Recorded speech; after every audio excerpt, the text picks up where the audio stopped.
Hello and welcome to Peter Gorse, and welcome back to the Where Does It Come From podcast. So this week we have our expert, Peter Gorse here, who's going to talk to us about the chemicals in our clothing. So first of all, I'd just like to ask Peter to introduce himself, tell us about what he's interested in, his work that he's doing, and basically why he's here. Okay, well, thanks, Joe, for inviting me. Initially, I trained as an industrial designer, so I was involved in product design. I had my own little brand a few years ago, which I did a few products with, and also had a small clothing line, which I tried to sell. It was in kind of sportswear. And then more recently, I'm actually doing a research project in textiles. So I kind of got more and more interested in textiles over the years, trying to find out. Where are you working on your research? Okay, so I'm based at Cranfield University, which is my local university. So, oh, right, brilliant. Okay. yeah. Now, textiles is absolutely fascinating, though, isn't it? And if you think about how much we use textiles in our life, it's not just what we wear, but I mean, you and I were talking before about sailing boats and all sorts of different things we use textiles for, don't we? Yeah, I mean, I think this is it. I think if you're from a sort of product designer aspect, then you think this is a product that, billions and billions of manufactured, and obviously it is essential because, as we said, we don't go around naked, fortunately. Thank goodness, a bit cold for that. Yeah. And so, I mean, I really didn't know very much about them, how they were made, what they're made of. And to be honest, I still don't really know very much about them because the kind of what I work on just one process in my research project. So I know about that single process. I have to disclose everything I use in it. If I write anything up on it, you've got to go into quite detail with it. And so I can't hide anything. The results have got to be repeatable. So, it's kind of peer reviewed and things like that. So, but that's it. But then you kind of realize that that's just one process. I don't know anything about the process before it or next to anything. And then the ones after it. And so my big kind of bugbear with textiles is that just for me, I kind of want the whole industry to change, and I want them to disclose the processes and the treatments that are used to produce our final garments. And because I can't name them, if someone puts a garment in front of me, I wouldn't be able to name the processes and the treatments that have been applied to it. I wouldn't have a clue. No, and then you're quite an expert, so but in your process. Yeah. but that level of transparency is an interesting one, because, as you know, I bang on about transparency quite a lot, and I tend to talk more about the how the clothes are made, and there's different stages in a supply chain, and who's affected by the supply chain, and how the fibers are created, and that kind of thing. But the reason that I was really keen to get you on the podcast is because obviously there's a whole load of transparency that needs to happen around the chemicals and the additives and all of those things that go into our clothing. I think that, yeah, so I think, obviously, I think there's maybe people think that there's a lot of emphasis on fiber, that the fiber gives you all the properties for the garment, but that's clearly not the case. So all things like, obviously there's some fibers that give antibacterial properties, but many others like polyester and nylon are really poor in odor control. So they have to have these treatments. And so you think, well, what treatments are they? I mean, one garment to the next, they could have a different chemical chemicals that's providing that function. And you've got no idea. I mean, so I looked at one of the main antimicrobial treatments was a substance called triclosan. And when you look at that, it's got some hormone disruptor properties. And so you think, do I really want that in my clothes? Do I want that next to my skin? if I'm playing sport, if I'm sweating through the fabric and the rest of it. Yeah. And I kind of came to the conclusion that I kind of really need to know more so I can make more of an informed decision. And the industry will just not supply this information to consumers. And I can't see them changing because they want to keep control of the narrative of how their products are sold, and they just want to keep it all hidden from you. And I've been kind of banging on about this for quite a number of years now, and obviously it's made no difference whatsoever. So, but you're here. So yeah, I can't see. Occasionally I find out something, and all I do is I use an online database, a free online database, where I can put a substance name into it, and then it gives me details. And it's by a company called ChemSec, and I think they've narrowed it down quite a lot more, because now it's called the sin list, and so they really only focus on the ones that are quite harmful. So if you put something in there, and it doesn't come back with anything, chances are they don't think it's worth worrying about.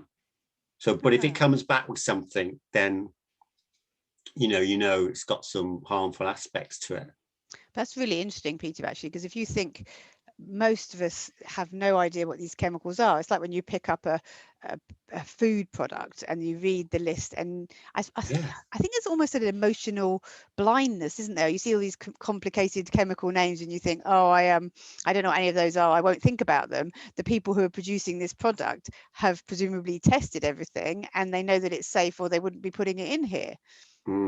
That's not but I think we've had some really good examples that I think we should assume that. I don't think we can assume that our products are safe. And we've had some really good examples of that with waterproofing, stain resistance, with PFCs, which were not just used in textiles, but they were used in other consumer products like cooking utensils, all these non-stick applications. So they were absolutely brilliant at performing. They were the best waterproofing you could get for your textiles. But unfortunately, the chemical companies that created them, they knew quite a lot of information about them, which they hid even from the regulators. Goodness. And the price that they pay for that, they may get fined.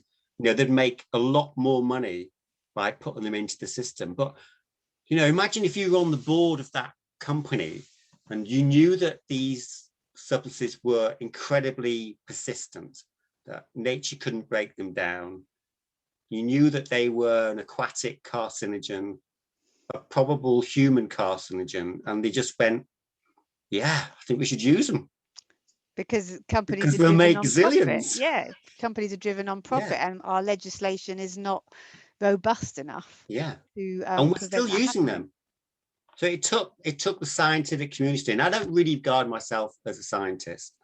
Yeah, but we even though I'm doing a science project at a university, but a science research, but the thing is, it's just that it took 30 years for the scientific community to get enough evidence against one of the main PFCs used and for it to be banned. It took 30 years. Oh my God. And all the industry did was switch to another one within the same family group. So PFCs are still being used, in consumer products. I mean, packaging, food packaging, all your pizza boxes, it's all PFCs. They're really, I think, obviously I'm not, I have to say I'm not a chemist. I don't have a chemical background.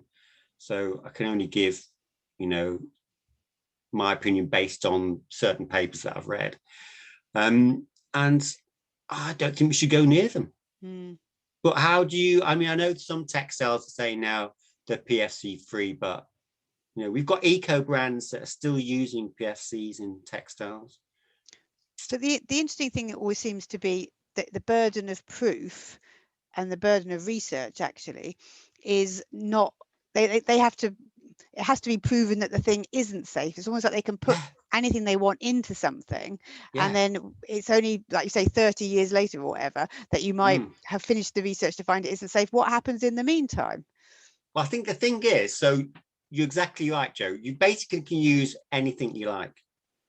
Yeah, anything goes. And so the safety net is that they say you can use anything you like as long as you use a very, very low dose of it. I think that's important to say that. So, there could be, say, 8,000 chemicals that are used in textiles. They reckon about 5% of them have got some quite nasty properties to them. And there are restrictions on them. And they can only use very, very low amounts of them. But then you think, well, we're making billions of garments. We're all shedding zillions of, microfibers. We're breathing them in. We're eating them. Is there an issue with the cumulative effect of all these tiny doses of, these quite nasty substances? So, well, you have to say the majority of substances used are probably, are kind of fine. Fine for fine-ish, yeah. But then a small percentage are not, and it's a tricky one. I have this very sort of naive, even though I'm quite old now, I still have this quite naive, idealistic opinion that if you're prepared to use these substances, you should have to disclose them. Oh yeah, no, definitely. Well, that's never going to happen. No, but I think most people probably think that it's safe, and I think you're right about the cumulative, can't say that word, effect the effect of it all. So for example, if you've got something in one garment, you're probably wearing 10 or 15 different garments. It could be all building up on you, and as you say, the shedding part of that. I mean, one of the main reasons I started up Where Does It Come From back in 2012 2013 when I was looking at it was because I'd done some work with other brands, and I remember hearing that formaldehyde was routinely added to school uniforms to make them last a lot longer. And I had two very small children at the time, and I was thinking, I'm not putting my kids in formaldehyde covered clothing. And that's kind of why I started up the brand. I was thinking there has to be a better way of doing this than putting, because if I say formaldehyde to even a fairly well-informed layperson, you think, no, that's a hideous, nasty chemical. Yeah. Well, the thing is, formaldehyde is a known carcinogen. I think there's quite a lot of people and it is used in textiles. It's still used in textiles today. It's been used for like decades, but they don't have to tell you. And obviously the reason why they don't want to tell you is that it would put you off buying the product, the garment. So that all these, they're hidden, they're there, they're in there. And they're in there in very, very low amounts, but they won't tell you, oh, by the way, we put a little bit of carcinogens in your t-shirt. We put a little bit of hormone disruptor chemicals. I mean, they could, you could quite easily. I mean, they know what they're using. It's probably the factories that are buying, because a lot of the brands don't necessarily own the factories. No. They have contracts with factories within their supply chain, but so it's probably the factories that are buying the substances to use, to actually apply to the yarns or the fabrics. So they're buying them, they're using them. I think what happens is that, so the brands they know what this legislation is. So like they know what they say in the UK, well, in Europe, the REACH, they'll know what they can use within the REACH regulations and how much they can use. So they'll devise a spec sheet, and they'll provide that to their manufacturers in their supply chains. And they'll say, this is what we're permitted to use, to produce the garment. And then maybe it's a documentational check with REACH to see that they're complying to the, to see that brands are complying to the regulations. I remember ringing up REACH. I was asking them a few questions, and you realize that it's not there for consumers. It's there to help brands. It's there to help ensure brands adhere to the latest legislation, that they stick to it. And I'm sure brands do test some of their products, and they'll probably send them to independent labs for them to be tested. I've no idea, how often they do this. Because say if you're making hundreds of thousands of garments, I don't know how many you test. But then I think I tried to ask a brand, would you publish the results from those independent lab tests? See, again, if what the manufacturer said they were doing actually, came out in the final garment, to actually check that. They said they wouldn't publish it. No, because I guess they don't want people knowing that there's any of these things. Well, they found that there were higher levels than something that, that's the spec that they wanted. I mean, what do they do then? Do they scrap the whole production run and start again from scratch? Or I don't know what would happen with that. No, that's interesting. Well, that brings me on to and one of the questions I wanted to ask you then, because you've said very much that the process is there for the brands and the businesses to understand what is actually in there. How, as a green thinking customer, can we find out what hazardous chemicals might be in the clothing that we're wearing? I mean, is there information on our labels?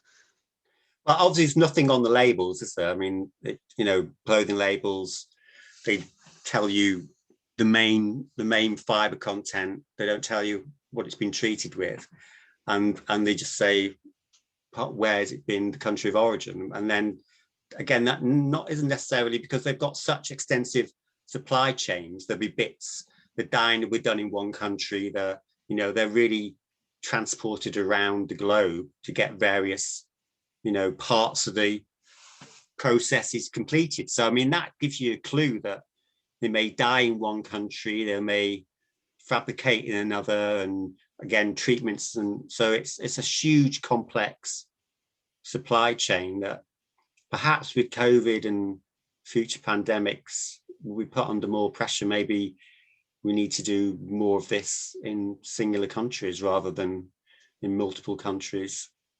Maybe there will be pressure on that because it'll be more difficult for them to do it that way.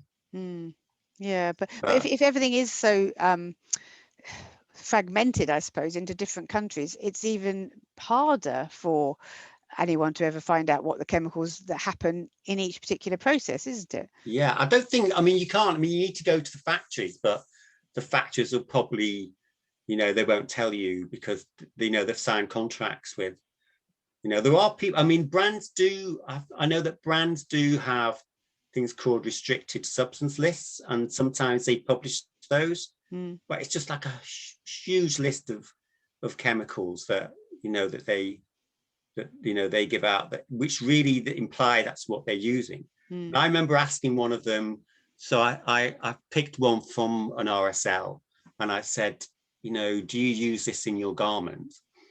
And they wouldn't admit to using it. I said, well, you've declared it on your RSL. Surely you're using it. Well, we use a certain threshold, and when we use that threshold or below, we don't have to tell anyone. But that's always, if you pick a hazardous substance, they say, well, we're meeting all the regulations. It's below this threshold. We don't have to tell you. So they don't. That's interesting. It's a real, I can find, so, I kind of get interested. So a couple of things that I looked at recently. So I looked at mercerized. So mercerized is used as a process for cotton and linen.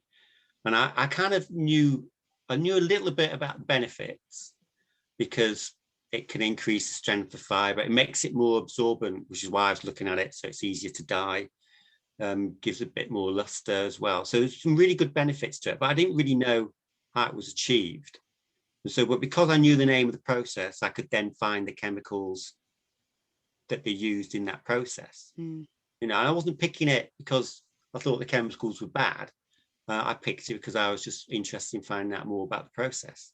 So sometimes if you know the process, or if you know the treatment, then it gives you an opening into try and find out exactly what's been used. So in that case, in mercerized, they use strong alkali, some like sodium hydroxide, and they put the fibers through that in tension, and then they have to neutralize it by using a strong acid like sulfuric acid, something like that.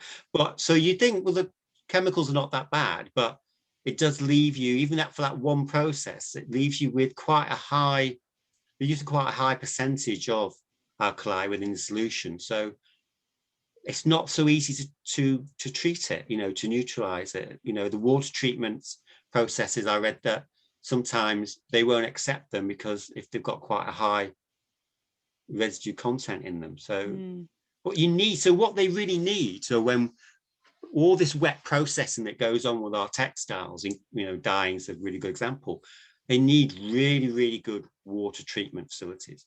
And obviously that costs a huge amount of money to invest.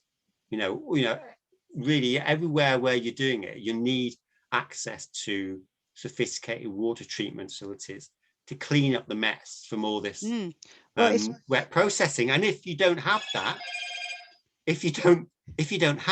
then you're causing quite a lot of environmental pollution. Exactly. Well, it strikes me what you're saying. It's a bit like when you get given sort of drugs by the doctor, and then you have to take more drugs to sort out the side effects of the first lot of drugs. And it's always like it's by starting down putting these hazardous things into our textiles, we're opening the door for a lot more to try and neutralize what's already got in there. But you can see that they're just sold on the benefits. That's the thing. The benefits are there. Consumers want these. We want to go and walk up mountains and keep dry. We need substances that can give you that benefit. Obviously, there's a huge need for them, which is what the industry are supplying. Again, we want to, if we're playing sport wearing head-to-toe plastic, which we all are, they're really bad at odor control. So we need antimicrobial treatments. So we don't smell more than we should. so I mean, there's a huge need for them, but it's very difficult to find alternatives. The alternatives as well, they've got to be, so say there's a thing called green chemistry, and there are bodies, they've got like the zero discharge of hazardous chemicals, which is a body that's acting to try and reduce harmful chemicals in textiles and also in wastewater pollutants. And, they are offering alternatives. They're saying, well, we really want to minimize this and find, a better, safer alternative. But quite often those alternatives are probably more expensive. Yeah, well, that's often the way, isn't it? Yeah, and maybe they don't perform quite as good. Well, I think that's the trouble. I mean, I think that there's going to have to be some steps back in a way of what we expect textiles to function like. I mean, I'm working with a customer at the moment who they're fantastically trying to change out their staff uniforms to be far more sustainable and ethically made, which is really laudable. But it can't. One of the stipulations is it can't go back in terms of expectation. So they can't suddenly have their staff having to get up and iron their shirt all the time. That's a really difficult one, isn't it? So it just brings me to my next question, which is what kinds of things how are textiles changed? What functionality is being added to textiles by chemicals? You mentioned hiking up mountains. What other kinds of functionality is being added by chemical? Well, I mean, there's absolutely loads, isn't there? I mean, we mentioned, not that I can think of any now you've asked me. That's because I'm asking you a question. But it's the performance quite often comes from the treatment. So, when they're sold. So, we've mentioned waterproofing, easy care. Yeah. But the point that you made quite often is because we've got multiple processes to get to the final garment, then you could have a chemical that you need in one process to underdo something chemically that was done in the previous process so there's that there's that use of chemicals just so you can go along the processing, kind of chain of events for you to get there. But I mean, it's my advice is that the idea that you can have these treatments to get these benefits, and it's just a win-win situation. it's a win-win for the consumers. You know, I get my waterproofing, I get my antimicrobial treatments, you know, and there's all things like there's softeners, there's thermoplastic softeners that are used in a lot. I mean, it can be used on natural fibers. I mean, the idea that, you know, just because you choose a natural fiber, it hasn't got, you know, it's natural is completely wrong, isn't it? Because they're all processed with synthetic chemicals, and some of them are thermoplastics. Yeah. I mean, that was another thing. So I've been investigating a little bit about wool, because obviously it's a natural fiber. It's got some fantastic properties, breathable, you know, it is breathable, unlike other fibers. It's got probably the best odor control naturally. Yeah, I mean, I did a test on that. I played an indoor sport and I wore wool shirts, a polyester shirt and a cotton shirt. And the difference, even though the cotton shirt and the polyester shirt were treated with unknown antimicrobials, and the wool shirt was unbelievable. Oh.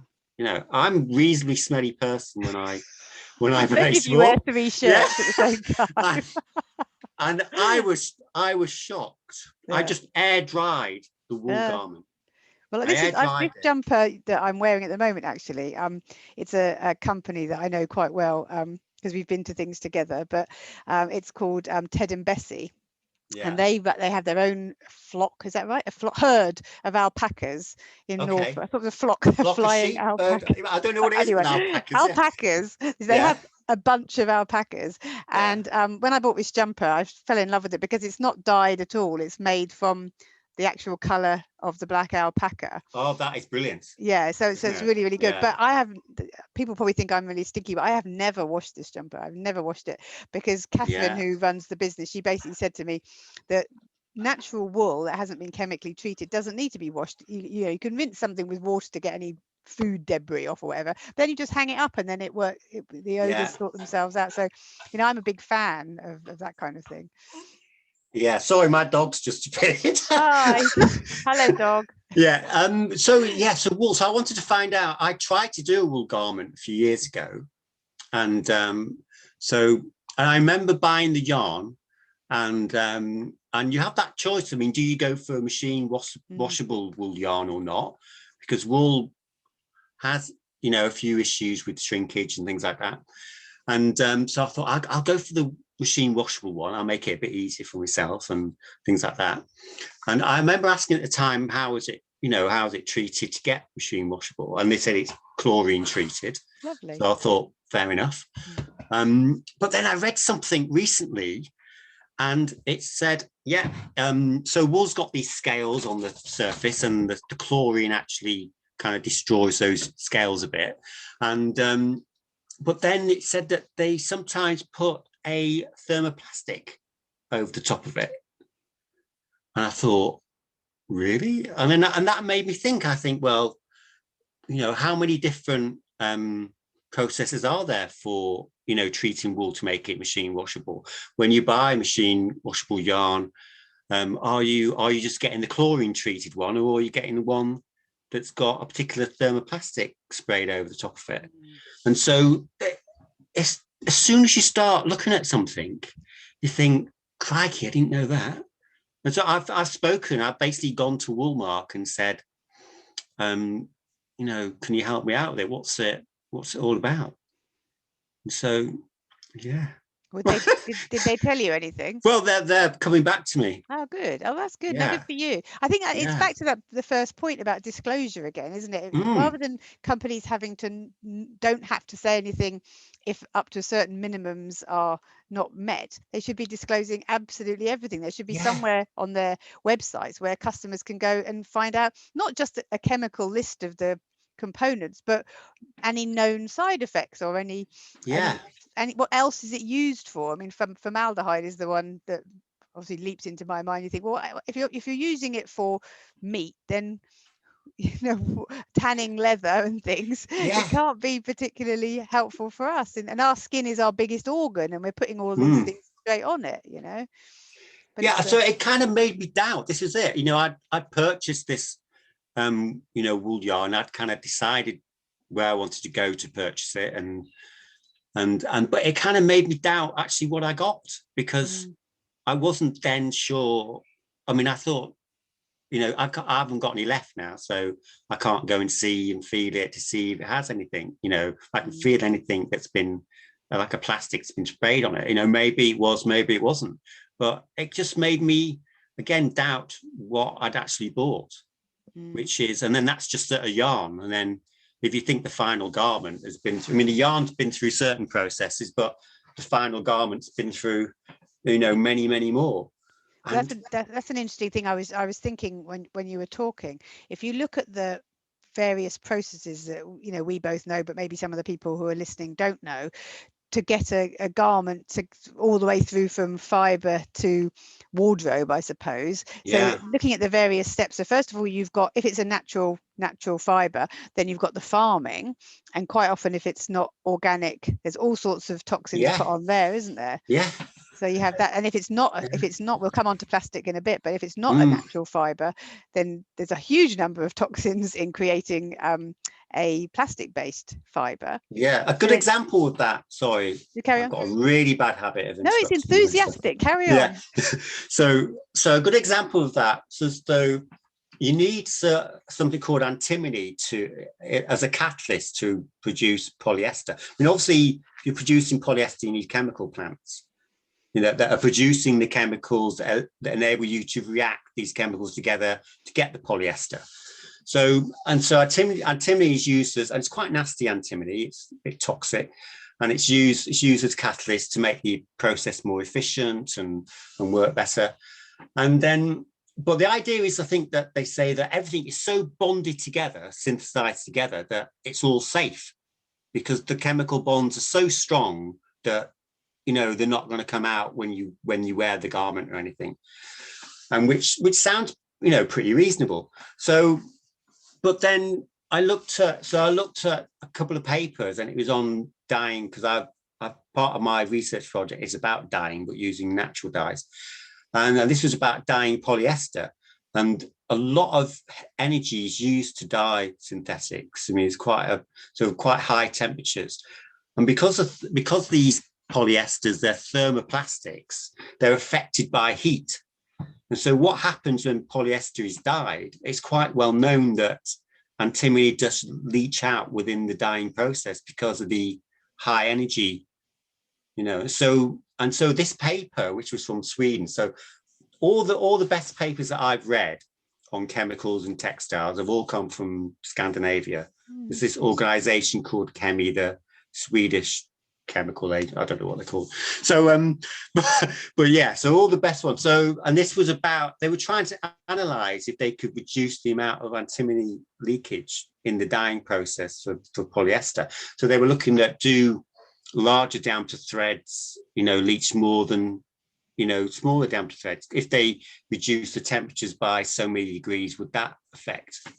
So there's all these things that complicated. We don't, as I said, if you've got a chemistry background, then it's such an advantage with textiles, because as we know that 2/3 of our clothes they're 100% chemical products. That's all it is. It's synthetic chemicals, 2/3. And obviously polyester is like, all the graphs with polyester are going this up way. Cotton is pretty stagnant. The area that I work in, which is called man-made cellulose fibers, that's actually progressing, that's increasing, which is probably why there's funding for research into that area. So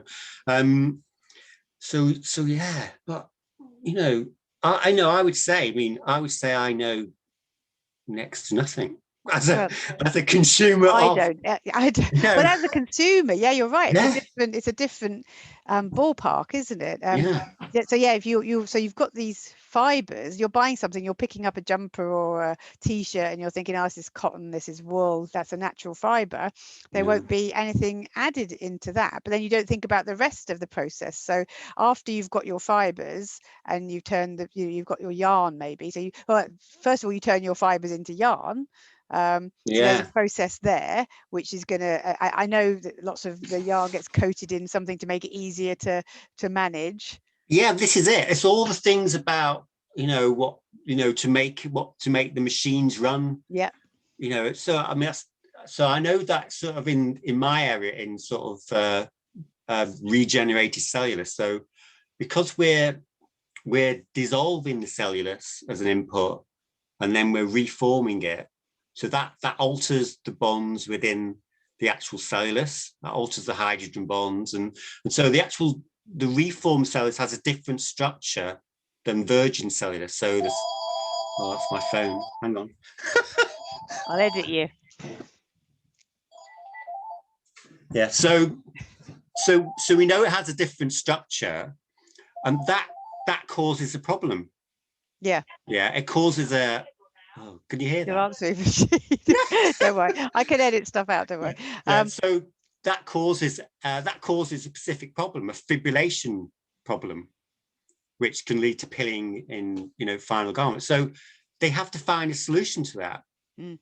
So there could be like problems inherent within the process that it causes something that you've then got to find a solution to. Yes, exactly. Like, and it's a minefield. It's an absolute minefield. It's I know, when I didn't even realize this was an issue when I went to India one of the first times, and went round one of the Khadi cooperatives. So Khadi is all about trying to do everything as traditional and natural as you possibly can. And they said, I was shown they were basically putting rice starch onto the threads, and I said, what are you doing that for? Oh, well, because we want to make it more manageable and to weave more easily, kind of thing. And they said, but what actually happens in factories is that they put on these chemicals to do that, rather than rice starch. Because I suppose they won't use rice starch, that's for sure.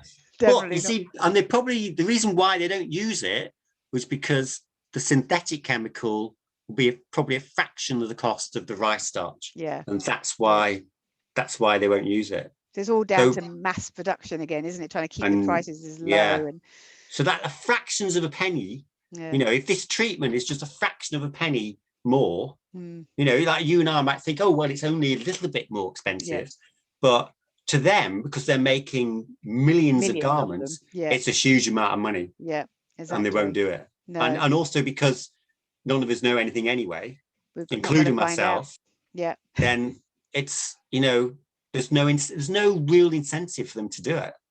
No, well, really, is there? There's no consumer. Yeah, I mean, I spoke to an academic in the States, and she said there's no consumer pressure for them to disclose anything. No, because they don't know. Because there's a trust. There's still a trust that if they're doing it, there must be somebody who's checking up on it. Yeah, I think that's the thing.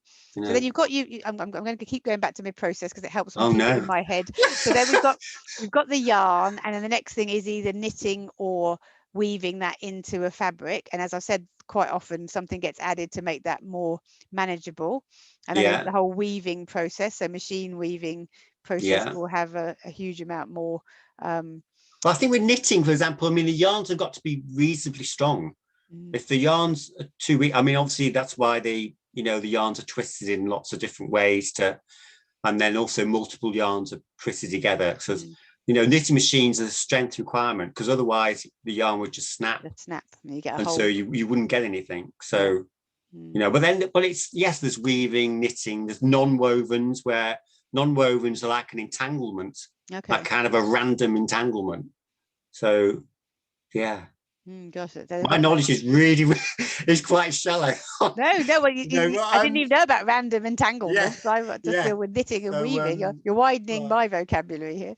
So they've got dyeing. Dyeing. I was going to say, come on, Peter, you know all about this. Tell us all about dyeing. I know a bit about natural dyeing because that's what I'm involved with. But same here, really. The whole dyeing process is, so I learned a little bit about the history of it. So there was, with synthetic dye, so this chemist by accident came across the first synthetic dye, actually 1856 or something. I was reading Someone that, will correct me on that or something, but can you imagine how many years ago is that? Like 170 odd years, something like that. It's and it was aniline based. So we're still using aniline today, and if you go and put aniline in the Chemsex sin list, you'll get a response. Right, that one's not ignored. You'll get a response because that. Good. It's a bit nasty. It's a bit nasty, aniline. and there's still, and there are definitely regulations to use less of it, because I've seen, so when I look, so one of the dyes that I use I use natural indigo in my process, and that's actually from a farmer in Scandinavia. He actually grows woad, woad was a European plant that you can get indigo from. It's not meant to be as strong of indigo as you can get from the Japanese variety or the Indian varieties of indigo, but it was one that would flourish in Europe in our climate. So, and he's got like a woad production which is virtually on an industrial scale now.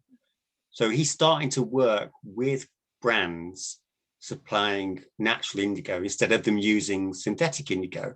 Because when I looked at, I'm not saying that natural dyeing is perfect, because it isn't, it isn't. So, but if you compare, I wear jeans just like anyone else. Synthetic, if you look at one process, how synthetic indigo is made, it's, the starting blocks are aniline, formaldehyde, arsenic. Arsenic. Yeah, these are the building blocks of synthetic indigo. And then there's like a whole process that goes on and on and on and on, and you need to be a chemist to understand it. But you think those are the building blocks of it. And I'm sure it's all fine at the end of it. But are you? The thing is, I've never seen a pair of jeans that I bought disclose anything about aniline. No. Yet they've all got synthetic indigo in them, and that's the thing with synthetic dyes, and you find a lot with synthetic chemistry, the building blocks of it are quite nasty. The processes might make them much safer by the time it's all finished, because of all the strong chemical bonds. But you still get instances where there's leakages and things like that.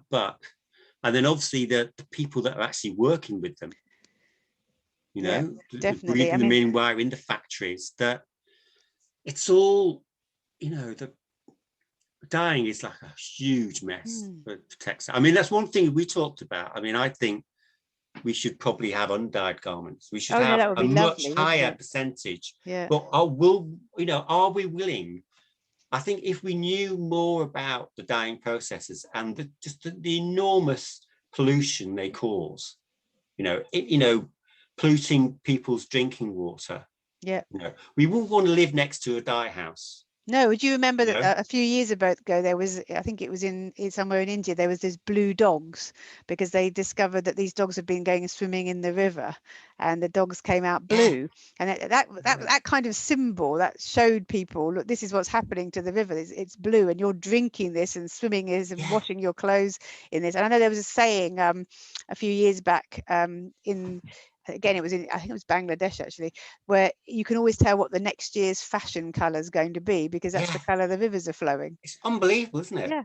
And when you know the building blocks of these synthetic dyes, there's no doubt the building blocks are really nasty substances, and you think, flipping heck. And then there's this one thing. I can't remember where he came from. He was like he works with natural dyes, and he did this exhibition where he actually dyed sheep. I think it was sheep, and it wasn't goats. I think it was sheep. He dyed a number of sheep with natural indigo, and he got a lot of stick from that, from people like animal cruelty rights, things. But I was thinking, you really wouldn't do that with synthetic indigo. No, you wouldn't want to. No, probably would do it, but shouldn't do it. That's the thing. So. But going back to natural dyes, though, that's a really interesting.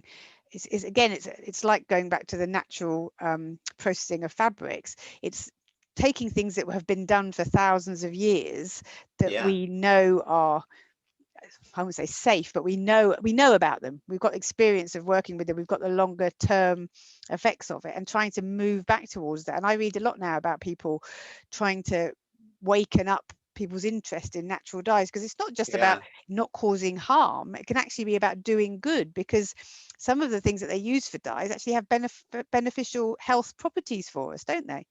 So I think so the benefits of natural dyes are that I would say, as a general statement, they're less toxic than synthetic dyes. So I think that's a reasonable thing to say. But obviously the disadvantages are that, you know, are you going to use land to grow a large amount of natural dyes when there's things like food production and places for people to live? So that's a huge problem with them.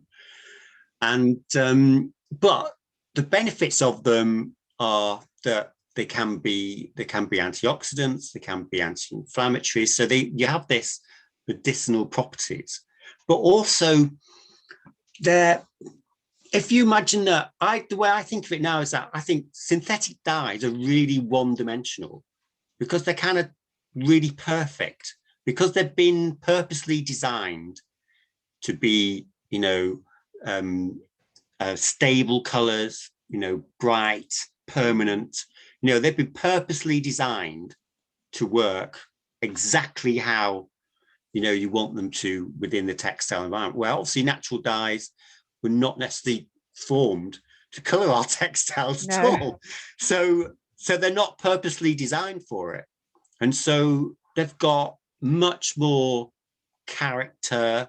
Also on like a single, you could choose any natural dye plant and there's not just one colorant. So quite often a synthetic version will be based on the main colorant for the natural dye, where the actual natural dye plant itself could have several colorants.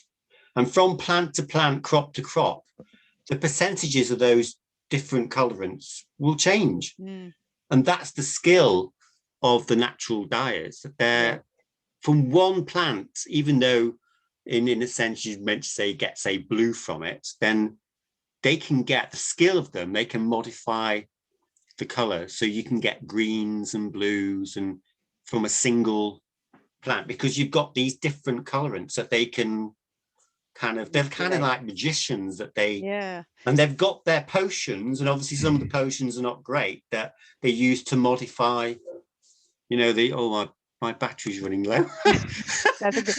You're just saying that, aren't you, to end the conversation? Yes, no, I wasn't talking about the laptop. Oh, your battery. But going back to dyes again, because I'm not going to let you escape just yet. I was talking to a lady in India recently who is working with some local artisans, and she was explaining that the river that they live near, work near, has certain metallic properties to the water, and that actually produces completely unique colors from these natural dyes from anywhere else in the country. It's amazing, I think. Yeah, because that's you know, I would say that there's so many modifiers. So even whether your water is hard or soft, that changes the dye as well. But so there's they kind of work differently. So with a lot of natural dyes, you do need a third-party substance to bind them to the fiber, and they're nearly always metallic salts. And obviously, you know, they're not that great because you're putting metallics into your dye baths, and then you're putting the fabric into those dyes. So you've got that. They're called mordants, which means bite. You know, it's helping the dyes to bind to the fibers. So you get a certain amount of color fastness and light fastness and wash fastness and rub fastness and every other fastness property you can name. So quite often they have to have that intermediary, and so you're putting something in there, which again, there's a natural dyer. She was working for a brand that I saw recently. They actually tested. They took her finished fabric that she just dyed, and they tested for the residual amounts of metallic that she'd use. She'd use aluminium, which is probably one of the least toxic mordants you can use, and she was quite pleased with how low the actual residual amounts of aluminium was left within the dyed fabric. But that doesn't mean she still got it in all the rinsing water, and so it's natural dye. It's not perfect. No, exactly. You know, but so I think the idea that again it's natural. And then where do you get your mordants from? You know, you've got to, those substances have still got to be to be made as well. Because they're metallic salts, they can naturally occur in rocks and things like that, but you still got to extract them and process then it. Yeah, yeah, exactly. exactly. Any processing that happens has to be added in. So and then indigo, going back to indigo again, that's a process you don't need a mordant. So you think great, but you have to reduce it somehow. You have to like take the oxygen away, so you form into its soluble form, and then as you lift the fabric out, it then reoxidizes again, so it goes to its insoluble form, and that's what binds it to the fabric. That's interesting. And there are different ways to reduce it. So you can use a chemical, sodium dithionite, something like that, which sounds a bit nasty. It does. Or you can use fructose. Okay. So there are kind of like we go with your rice starch to the So use moldy old fruit. Yeah. Excess fruit. Now, that sounds really good. So I've seen natural dyes use orange rind. Oh, really? I'll let you speak now, Joe. No, it's so interesting. It's so interesting. I love it. I really want to have a go with all of this stuff. I can't wait to have a chance to have a go at all of this. Before I let you go, because I know that you're dying to run away and eat. and eat. Yeah, we have been talking for a while, but I wanted to briefly get you on the subject of plastics in our clothes, because obviously it's been in the press a lot more now, but I still think a lot of people don't quite understand that polyester, nylon, those kinds of things are actually plastic. And where does plastic come from, Peter?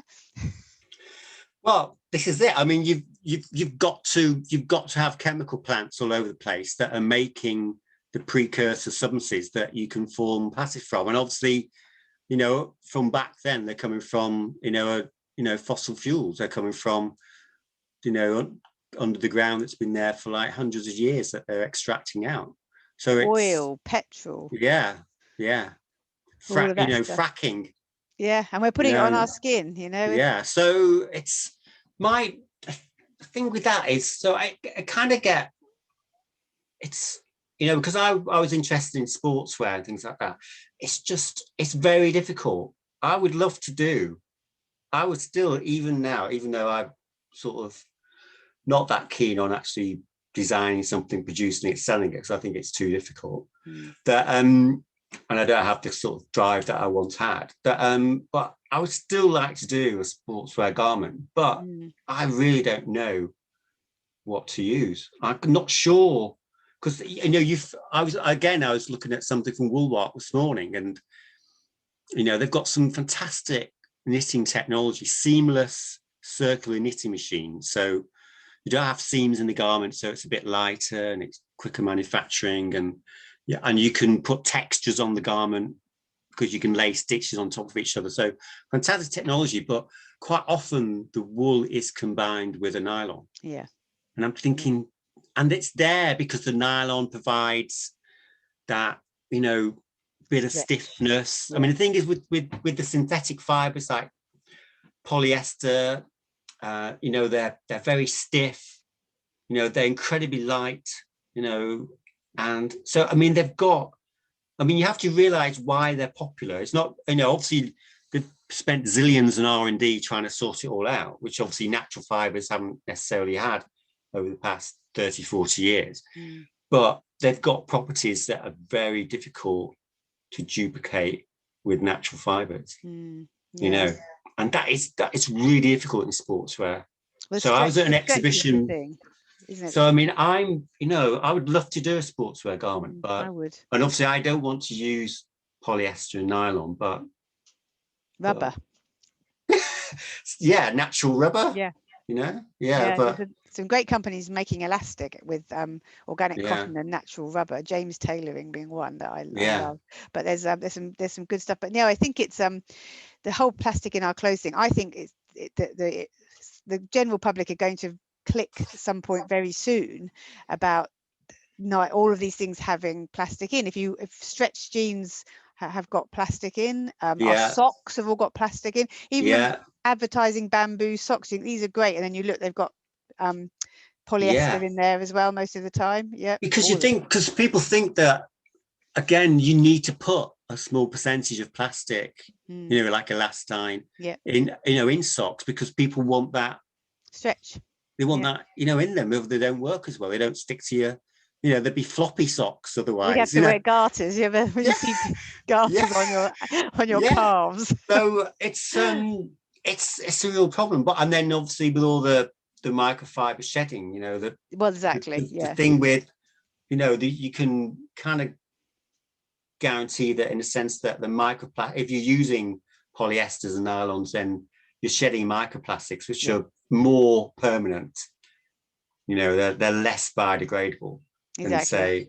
But then again, if you've got a natural fiber which has been processed synthetically, that still may be like 30% synthetic at the end of the garment That's production. interesting. So Yeah. then it's just I'd say I don't really have a lot of clarity. It is a can of worms. It is the whole plastic enclosed is a huge. We could have a whole show. Maybe we'll have a whole podcast episode on the plastic. You could spend your whole career just on dyeing. I think you could, and then it's so complicated, and if you want to disclose this information, how do you put it in a form that consumers can?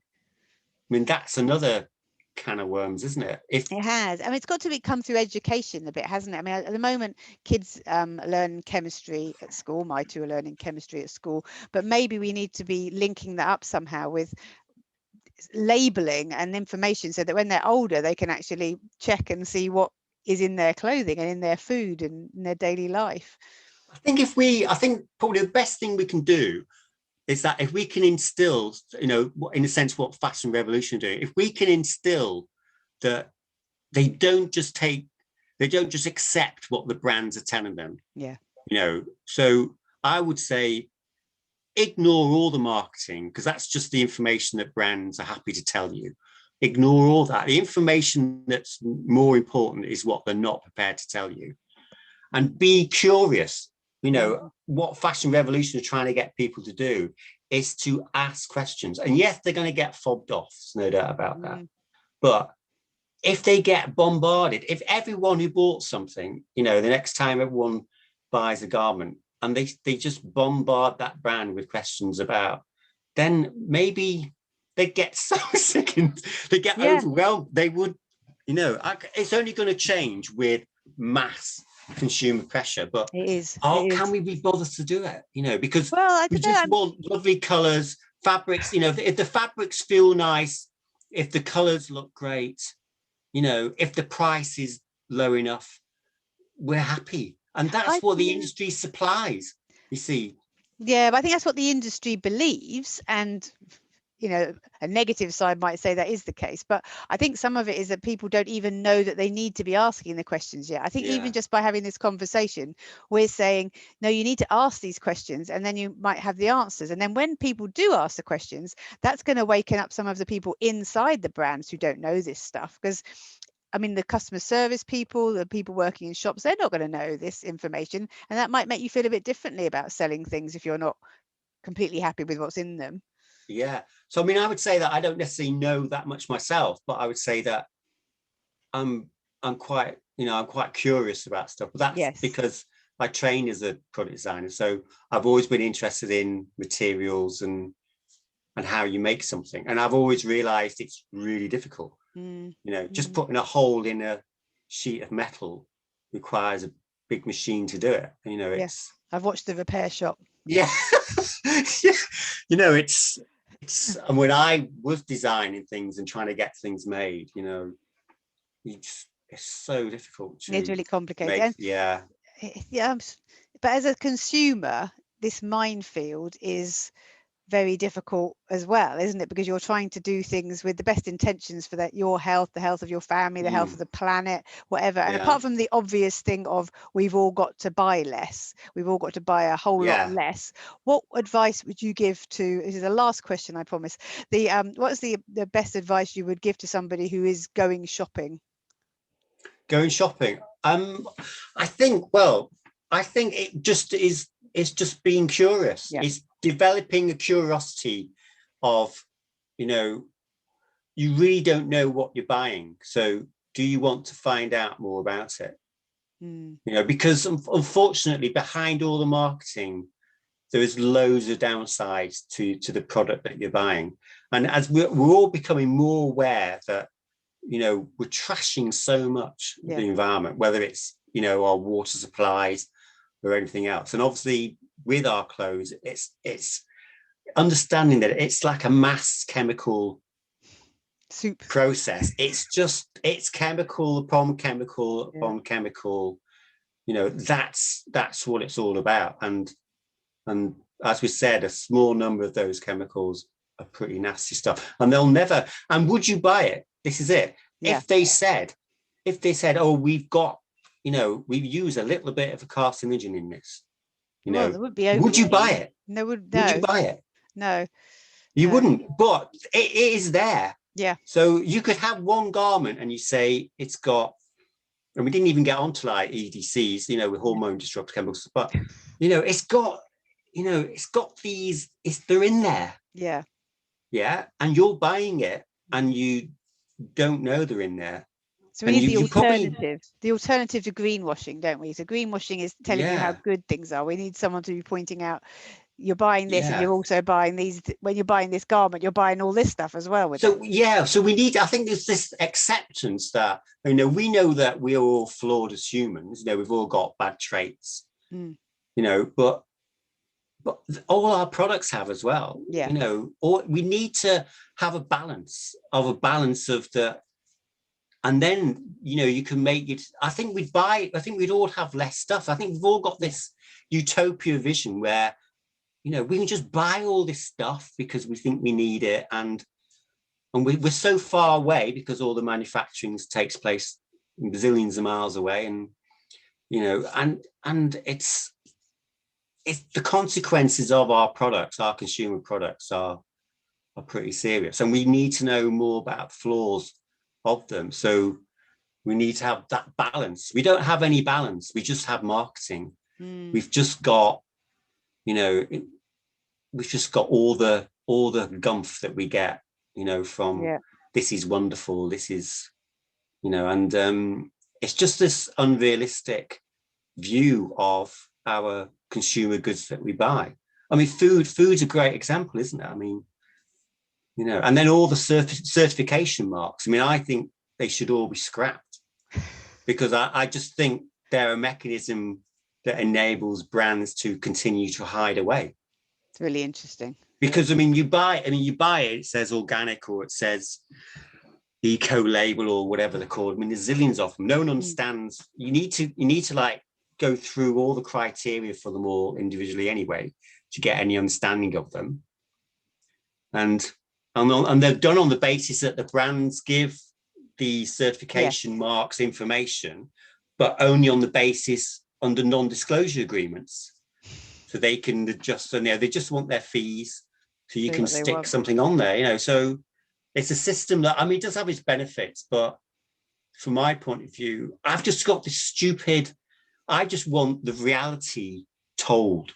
I mean, that could be summed up. And it's such a stupid thing because you would harm the selling of the product. But that's what we need to happen, isn't it? Because you say you've spent all this money, you spent millions getting your factory or getting a contract with a factory, you spent all this money developing a product, you're in debt up to your eyeballs. And you've got to try, and the investors want their return on their investment, and you've got to sell the thing, at that stage, which is the reality of that process. You've got to do everything you can to sell it to consumers. So you don't want to tell anyone anything negative about it because you're going to reduce getting all the money that you've just invested into. It's a real dilemma, isn't it? Because I've seen both sides, but obviously on a really tiny scale. But what you want from as a consumer who loves the planet and wanting to make the world better, we want people to know so that they actually buy less, so that the circle goes round and we make less and less leaches in, less chemicals leach into the environment. Anyway, I'm going to end it here because I know you and I can go on for hours and hours and hours. And I think that the your general points are well received, and I just want to say, my mind is fairly boggled at the moment. You can probably hear I'm kind of thinking, oh my God, can I ever wear clothes again? But the alternative is worse. So I will carry on wearing clothes. Everyone will be glad to hear. But I want to say thank you so much to Peter Gorse for your time and your insight. And I know you keep telling us you don't know anything, but it's really, really apparent that you do know an awful lot. So thank you so much for spending the time with us on the Where Does It Come From podcast. Thanks, Jo. Thank you.